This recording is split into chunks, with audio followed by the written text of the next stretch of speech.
I have a secret for you. The best way to grow any type of business, especially a house cleaning business, is to ensure that you have really happy customers. If you can do that, those customers are going to refer your business to others, they're going to rehire you more often, and that is the bedrock and foundation of growing a house cleaning business to the levels that you can aspire to.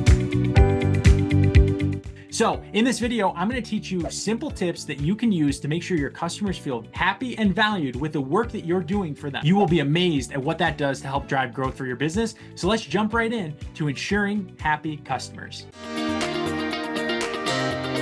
First up, you have to really listen to your customers, right? Do they have any pets, any allergies, any favorite scents or way that they like things cleaned? Which rooms are most important to them or where are their priorities? The more you know, the better you can clean. Pay close attention to what your customer says and their satisfaction level, and then you can gear your services to making sure that every client knows that you will focus on the things that they care about most. Next up, always be on time. You wouldn't want to start late, right? Same goes for cleaning. Being punctual shows that you respect your client's time. If they can rely on you, that builds trust. All right, let's talk about quality, right? Every detail counts in cleaning too. Use quality supplies and don't miss those hidden spots.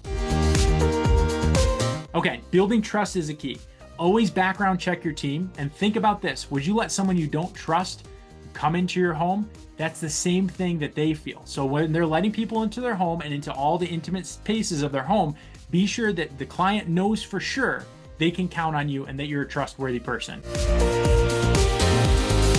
And last but not least, ask for feedback. Invite your customer to give you feedback. I don't know how many house cleaning services I've hired where people just leave right after the job is done. I have no opportunity to give any feedback, answer any questions, right? And if I didn't like something, maybe I just don't rehire them because they didn't even give me a chance to share that information with them. So always find out what your customers love and what you can improve. It shows you care, and it's also going to help you do an even better job. You do a great job, more people are going to want to work with you. All right, so there you have it, folks. If you don't have a website for your business, check out the link below for a $9 a month simple professional website for your house cleaning business. These were 5 tips to keep your clients happier. Remember, a happy client means a thriving business. For more tips and tricks, don't forget to like, share, and hit that subscribe button for this video. We'll catch you in the next video. Until next time, wishing you mighty success.